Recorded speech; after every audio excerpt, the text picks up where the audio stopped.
Welcome to Shahi effect. 45 ലക്ഷത്തോളം വരുന്ന പ്രവാസി സമൂഹത്തിന്റെ ഉന്നമനത്തിന് വേണ്ടി ഒരുപാട് സംഘടനകൾ കേരളത്തിന്റെ അകത്തും പുറത്തും വിദേശ രാജ്യങ്ങളിലും പ്രവർത്തിക്കുന്നുണ്ട്.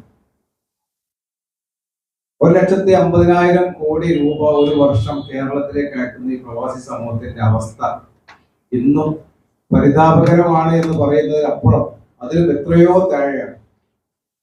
ഇതിനൊരു പരിഹാരം ഉണ്ടാക്കാൻ വേണ്ടിയാണ് കേരളത്തിലെ പ്രധാനപ്പെട്ട 25ഓളം സംഘടനകളെ കൂട്ടിയോജിപ്പിച്ചുകൊണ്ട് യുണൈറ്റഡ് പ്രവാസി അലയൻസ് എന്ന് പറഞ്ഞ UPA എന്ന സംഘടന തിരുവനന്തപുരത്ത് നിന്ന് പ്രഖ്യാപിക്കുകയാണ്.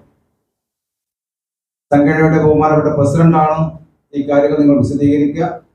മറ്റു നിങ്ങൾ എല്ലാവർക്കും വേദിയിലുള്ള എല്ലാ സഹപ്രവർത്തകർക്കും സ്വാഗതം പറഞ്ഞുകൊണ്ട് ഇതിന് മറ്റു കാര്യങ്ങൾ വിശദീകരിക്കാൻ വേണ്ടി ബഹുമാനപ്പെട്ട ഇതിന്റെ president, central president Dinesh Chanda അവരുടെ ക്ഷണിച്ചുകൊണ്ട് നിങ്ങൾക്ക് എല്ലാവർക്കും ഒരുപാട് സ്വാഗതം പറഞ്ഞു നിൽക്കുന്നു. നമസ്കാരം.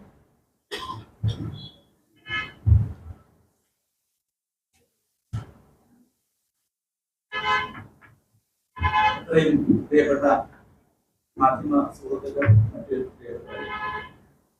വളരെ സന്തോഷകരമായ ഒരു ദിവസമാണ് ഇന്ന് കേരളത്തിലെ പ്രവാസി സമൂഹത്തിന് അറിയിക്കുക. പറഞ്ഞതുപോലെ ഏതാണ്ട് 45 ലക്ഷത്തോളം തിരികെ വന്നവർ, സമാനമായി വിദേശത്ത് തൊഴിലെടുക്കുന്നവർ, ഏതാണ്ട് 25 ലക്ഷത്തിനും അധികം സംസ്ഥാനത്തിന് പുറത്ത് ഇന്ത്യക്കകത്ത്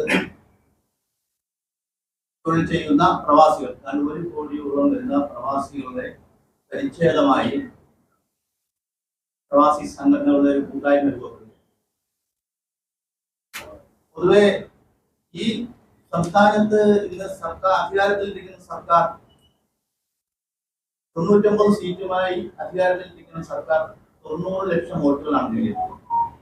പ്രതിപക്ഷം ഏതാണ്ട് 80 ലക്ഷം വോട്ടുകളാണ്.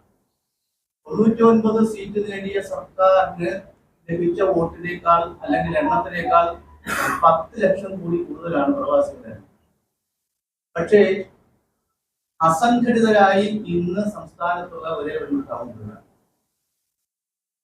പൊതുവെ ചോദിക്കും, പ്രവാസിക്ക് എന്തിന് സംഘടന അല്ലെങ്കിൽ അവർക്ക് ക്ഷേമ പ്രവർത്തനത്തിന് ഇത് 90% അല്ലെങ്കിൽ 95% തൊഴിൽ എടുത്ത് തിരികെ വന്നവരെ പ്രധാനമായിട്ട് ദൈനംദിന ജീവിതത്തിന് ബുദ്ധിമുട്ടുന്നവരാണെന്നുള്ള വസ്തുത സമീപകാലം വരെ ഉത്തരവാദിത്തപ്പെട്ടവർക്ക് ബോധ്യപ്പെട്ടിട്ടില്ല. പക്ഷേ സംസ്ഥാന ഗവൺമെന്റിനും സംസ്ഥാനത്തെ പൊതുരാഷ്ട്രീയ മുന്നണികൾക്കും ആ ദുർബല വിഭാഗത്തെ കുറിച്ച് അല്പം ബോധ്യപ്പെട്ട് വന്നിട്ടുണ്ടെങ്കിലും കേന്ദ്ര സർക്കാരിനെ സംബന്ധിച്ച് ഇങ്ങനെ ഇവരേതാണ്ട് സമ്പന്നരായി തിരിച്ചു വന്നവരാണെന്നുള്ള ധാരണയിൽ ഒരു മാറ്റവുമുണ്ട്. അതിന്റെ ഏറ്റവും വലിയ ഉദാഹരണമാണ് ഇപ്പോൾ കഴിഞ്ഞ ദിവസം അവതരിപ്പിച്ച ബജറ്റ് റിപ്പോർട്ട്. ഏതാണ്ട് 129 ദശലക്ഷം കോടി രൂപയുടെ പ്രവാസ നിക്ഷേപം ഇന്ത്യയിൽ എത്തിച്ച പ്രവാസികൾക്ക് 100 രൂപയുടെ ആനുകൂല്യങ്ങൾ പ്രഖ്യാപിക്കാത്ത, ആനുകൂല്യമെന്നല്ല, അവർക്ക് വേണ്ടി 1 രൂപ ബജറ്റിൽ പ്രൊവൈഡ് ചെയ്യാത്ത കേന്ദ്ര നയം.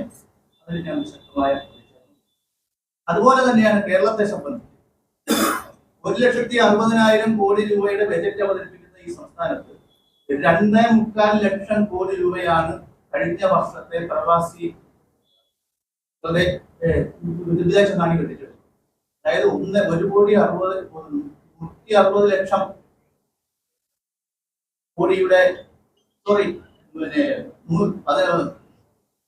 1,60,60,000 കോടിയുടെ പ്രവാസ നിക്ഷേപം സംസ്ഥാനത്ത് ബജറ്റുള്ള സംസ്ഥാനത്ത് 2.25 ലക്ഷം കോടി രൂപയാണ് പ്രവാസികളുടെ.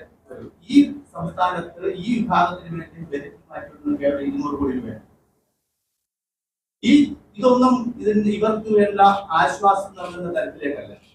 എന്നിരുന്നാലും ഗവൺമെന്റിനെ സംബന്ധിച്ച് കുറെ മുന്നോട്ട് പോയിട്ടുണ്ട്, പ്രവാസിയെ പരിഗണിക്കുന്ന തരത്തിലേക്ക് പോയിട്ടുണ്ട്. അത് വരുന്ന മുന്നണികൾക്കൊക്കെ അത് കേരളത്തിൽ ചെയ്യേണ്ടി വരും, കാരണം ഒരു വോട്ട് ബാങ്കായി മാറുന്നു. ഈ വിഷയങ്ങളൊക്കെ അധികാരികളുടെ മുന്നിൽ എത്തിക്കുന്നതിന് നിലവിലെ പ്രവാസി സംഘടനകൾക്ക് കഴിയുന്നില്ല എന്ന വസ്തുതയുണ്ട്. കാരണം ഇതിന്റെ ഒറ്റപ്പെട്ട സമരങ്ങളോ ഒറ്റപ്പെട്ട ആവശ്യങ്ങളോ ആയി മാറുകയും അതുകൊണ്ട് തന്നെ പ്രവാസി സംഘടനകളുടെ കൂട്ടായ്മയെ കുറിച്ചുള്ള ഗൗരവകരമായ ചർച്ച കുറെ നാളുകളായി തുടരുകയാണ്. അത് കഴിഞ്ഞ 22-ാം തീയതി എറണാകുളത്ത് കൂടിയ യോഗത്തിൽ വെച്ച് പുതുതായി ഒരു യുണൈറ്റഡ് പ്രവാസി അലയൻസ് UPA സംയുക്ത പ്രവാസി സംഘം രൂപീകരിക്കുകയും ഇന്ന് വളരെ സന്തോഷകരമായി 5-ാം തീയതി തിരുവനന്തപുരത്ത് പ്രസ് ക്ലബ്ബിൽ വെച്ച് അതിന്റെ പ്രഖ്യാപനം നടത്തുകയാണ്. ഈ വിഷയത്തിൽ ഇതുമായി ബന്ധപ്പെട്ട് അന്നത്തെ യോഗത്തിൽ ഗവൺമെന്റിനോട് ചില കാര്യങ്ങൾ ഞങ്ങൾക്ക് കേന്ദ്ര സംസ്ഥാന ഗവൺമെന്റിനോട് ആവശ്യപ്പെട്ടിട്ടുണ്ട്. അതിൽ സംസ്ഥാന ഗവൺമെന്റിനോട് ഞങ്ങൾക്ക് പറയാനുള്ളത്, നിങ്ങൾക്ക് ബാധ്യത വരുന്ന തരത്തിലുള്ള വലിയ ആവശ്യമൊന്നും ഞങ്ങൾ ഉന്നയിക്കുന്നില്ല. ഞങ്ങൾ പറയുന്നത് പ്രവാസിയുടെ ജീവിത സാഹചര്യങ്ങൾ മനസ്സിലാക്കി അവർക്ക് അനുയോജ്യമായ പെൻഷൻ സംവിധാനം ഏർപ്പെടുത്തണം. നിലവിലുള്ള പെൻഷൻ 10,000 രൂപയായി വർദ്ധിപ്പിക്കണമെന്നാണ് ഞങ്ങൾ ആവശ്യപ്പെടുന്നതെങ്കിലും ഇടതുപക്ഷ ഗവൺമെന്റ് ഇടതു മുന്നണി കഴിഞ്ഞ തിരഞ്ഞെടുപ്പ് കാലഘട്ടത്തിൽ പ്രവാസികൾക്ക് ഓഫർ ചെയ്തത് 5,000 രൂപയായി പ്രവാസി പെൻഷൻ വർദ്ധിപ്പിക്കുമെന്നാണ്. ഈ ബജറ്റിൽ ഇത് 5,000 രൂപയായി വർദ്ധിപ്പിക്കണമെന്ന് ഞങ്ങൾ ഗവൺമെന്റിനോട് ആവശ്യപ്പെടുന്നു. രണ്ടാമത്തെ വിഷയം, പ്രവാസത്തിന്റെ ഒരു ദുരിത കാലഘട്ടം ഉണ്ടായി. ഇപ്പോഴത്തെ പ്രവാസത്തിന് കുറച്ചുകൂടിയൊക്കെ വേൾഡ് ലേബർ ഓർഗനൈസേഷന്റെ നിബന്ധനകൾ അനുസരിച്ചുള്ള സംവിധാനങ്ങൾ വിദേശത്ത് രൂപപ്പെടുമ്പോൾ ഇതില്ലാതിരുന്ന ഒരു കാലഘട്ടത്തിൽ വിദേശത്ത് പോയി തിരികെ വന്ന് വളരെ ബുദ്ധിമുട്ടുന്ന 60 പ്രവാസികൾക്ക് ഒരു ആനുകൂല്യത്തിനും അർഹതയില്ല. അത് പുനഃപരിശോധിക്കണം. 60 വയസ്സ് കഴിഞ്ഞവർക്ക് പെൻഷൻ സംവിധാനം ഏർപ്പെടുത്തണം. ഈ രണ്ട് കാര്യങ്ങൾ സർക്കാരിന് സാമ്പത്തികമായ ചില ഇടപാടുകൾ ഉണ്ടാവും, ബാധ്യതകൾ ഉണ്ടാവും. പക്ഷേ അതിന് കൃത്യമായി ഞങ്ങൾ കഴിഞ്ഞ ലോകേരള സഭകളിൽ നിർദ്ദേശം വെച്ചത്, പ്രവാസിയെ ഉപയോഗിക്കുന്ന ദേശസാൽകൃത ബാങ്കുകൾ ഉൾപ്പെടെ, എയർപോർട്ടുകൾ ഉൾപ്പെടെ, വിദേശ വിമാന കമ്പനികൾ ഉൾപ്പെടെ എല്ലാവരുടെയും CSR ഫണ്ടുകൾ ക്ഷേമനിധിയിലേക്ക് കളക്ട് ചെയ്യുന്നതിന് നിയമനിർമ്മാണം നടത്തണമെന്ന് ആവശ്യപ്പെട്ടു. ആ സംവിധാനത്തിൽ ഗവൺമെന്റ് ആ നിയമങ്ങൾ പാസാക്കി കേന്ദ്രത്തിന്റെ ഇളവുകൾ വാങ്ങി ഈ CSR ഫണ്ടുകൾ കളക്ട് ചെയ്യുന്നതിനുള്ള സംവിധാനം രൂപപ്പെടുത്തിയിരിക്കുകയാണ്. അത് ചെയ്യാൻ അതിനാദ്യമായി സംഭാവന ചെയ്യാം എന്ന് അറിയിച്ചതായും ഞങ്ങൾ അറിയുന്നുണ്ട്.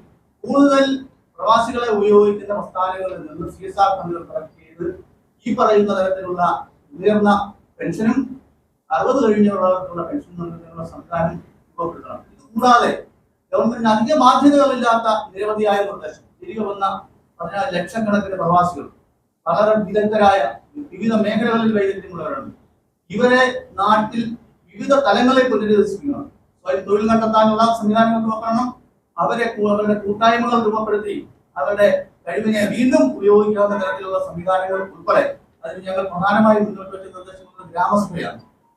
ഈ ഗ്രാമസഭയിലൂടെ ഇവരുടെ കൂട്ടായ്മകളെ രൂപപ്പെടുത്തുകയും ഇവരുടെ വൈദഗ്ധ്യത്തിനനുസരിച്ച് വിവിധ തരങ്ങളിലുള്ള ധന സ്രോതസ്സുകൾക്ക് വഴിയൊരുക്കി കൊടുക്കാനാണെങ്കിൽ ഒരു വലിയ മാറ്റം തന്നെ ഈ വിഷയത്തിൽ ഉണ്ടാകും ഞാൻ സംശയമില്ല. അപ്പം അതുപോലെ നിരവധിയായ ഇത് സ്റ്റേറ്റ്മെന്റ് നിങ്ങൾക്ക് നൽകുന്നതിനെ കുറിച്ച് പറയുന്നില്ല. ഈ വിഷയങ്ങളിലൊക്കെ ഗവൺമെന്റ് ഞങ്ങൾ നൽകുന്ന നിവേദനം വരാൻ പോകുന്ന നാളുകളിൽ ഈ സംഘടിത ശക്തി ഒരു വലിയ മാറ്റങ്ങൾക്ക് ഇടവരുത്തും. ഒരുപക്ഷെ ഞാൻ മുമ്പേ പറഞ്ഞ പോലെ ഈ 90 ലക്ഷത്തിൽ 1 ലക്ഷം 1 കോടി പ്രവാസികൾ ഉള്ളതുകൊണ്ട് ഞങ്ങൾ ഭരണം പിടിച്ചെടുക്കും എന്നൊന്നുമല്ല. ഞങ്ങളുടെ ശബ്ദം സഭയിൽ ഉയരാൻ തക്ക തരത്തിലേക്ക് വരുന്ന തിരഞ്ഞെടുപ്പുകളിൽ മുന്നണികൾ ഹോംവർക്ക് ചെയ്യണം എന്ന ശക്തമായ ആവശ്യം നിർദ്ദേശം ഞങ്ങൾ മുന്നോട്ട് വെക്കുകയാണ്. ഈ സംഘടന ഇനിയും കൂടുതൽ, ഇപ്പോൾ തന്നെ വിദേശത്തുള്ള നിരവധി സംഘടനകൾ നമ്മളോട് ഇതിനകത്ത് യോജിച്ച് പ്രവർത്തിക്കുന്നതിന് താല്പര്യം പ്രകടിപ്പിച്ചിട്ടുണ്ട്. ഇതിനെ സംസ്ഥാന തലത്തിൽ കൂടുതൽ വിപുലപ്പെടുത്താനും ഓവർസീസ് തലത്തിൽ പ്രത്യേകമായ സംവിധാനം രൂപപ്പെടുത്താനും ജില്ലാ തലത്തിലും നിയോജകമണ്ഡലം തലത്തിലും പഞ്ചായത്ത് തലത്തിലും കമ്മിറ്റികൾ അതാത് പ്രദേശത്തുള്ള വിവിധ വിദേശത്തും പുറത്തുമുള്ള നാട്ടിലുമുള്ള സംഘടനകളെ ഉൾപ്പെടുത്തി ശക്തിപ്പെടുത്തുന്നതിനുള്ള സംവിധാനങ്ങളുമായി ഞങ്ങൾ മുന്നോട്ട് പോവുകയാണ്. ഇത്രയും പ്രിയപ്പെട്ട മാധ്യമ സുഹൃത്തുക്കളുടെ വലിയ പിന്തുണ കാരണം ഈ വലിയൊരു സമൂഹത്തെ ചേർത്ത് പിടിക്കുന്നതിന് നിങ്ങൾ കൂടി പിന്തുണയ്ക്കണം, സഹകരിക്കണം.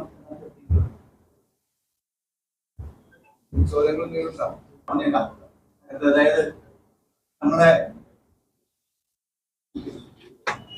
ഈ പുതുതായി ഞങ്ങൾ രൂപപ്പെടുത്തിയ സംഘടനയുടെ പ്രസിഡന്റായി ഇവർ തന്നെയാണ് തെരഞ്ഞെടുത്തിട്ടുള്ളത്. എന്റെ പേര് ദിനേശ് ചന്ദ്ര, കായംകുളമാണ്. വൈസ് പ്രസിഡന്റായി സുനിൽ ഖാൻ, സരിത് പള്ളിവിള, പ്രേംസൻ കായംകുളം, ഇവർ 3 പേരെയാണ് വിവിധ സംഘടനകളിൽ നിന്ന് തെരഞ്ഞെടുത്തിട്ടുള്ളത്. മൂന്നാമതായി ജനറൽ സെക്രട്ടറി ഗുലാം ഹുസൈൻ പുറക്കാടനാണ്. സെക്രട്ടറിമാരായി പ്രിയങ്കരനായ ബാബീസ് വിജയൻ, പൃഥ്വിരാജ് നാറാത്ത്, CP രാജശേഖരൻ നായർ എന്നിവരാണ്. ട്രഷററായി NC അബ്ദുൽ ജബ്ബാർ നഖ്ലി, വനിതാ സംഘത്തിന്റെ പ്രസിഡന്റായി ഫൗസിയ, ഇത്രയും പേരാണ് ഞങ്ങൾ താൽക്കാലികമായി തെരഞ്ഞെടുത്തിട്ടുള്ളത്. ഇനിയും കൂടുതൽ സംഘടനകളെ ഉൾപ്പെടുത്തിക്കൊണ്ട് കമ്മിറ്റി വിപുലപ്പെടുത്തുന്നു. അതിനുള്ള സംവിധാനങ്ങൾ നടക്കുകയാണ്.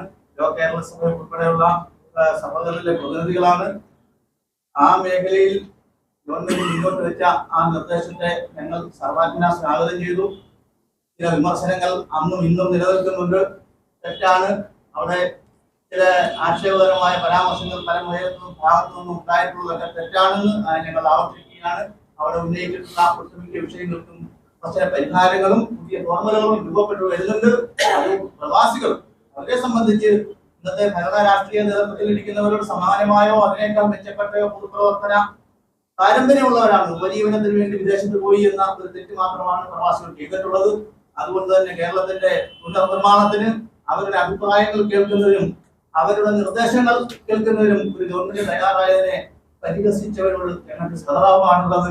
ഏതായാലും നാളുകളിലെ കേരളത്തിന്റെ പുനഃസൃഷ്ടിക്ക് ആ സംഭാവന തുടർന്നുകൊണ്ടേയിരിക്കും, തുടർന്നുകൊണ്ടിരിക്കണം. അത് തന്നെ ആയിരിക്കും നമ്മുടെ നിലനിൽപ്പിന്റെ ആശ്രയം, അല്ലെങ്കിൽ നിലനിൽപ്പിന്റെ ആവശ്യകതയും അത് തന്നെ ആയിരിക്കും എന്ന് മാത്രമാണ് സൂചിപ്പിക്കുന്നത്. എല്ലാവർക്കും നന്ദി അറിയിക്കുന്നു. കൂടുതൽ വിശേഷങ്ങളുമായി വീണ്ടും കാണാം. അതുവരെ ഏവർക്കും നന്ദി, നമസ്കാരം.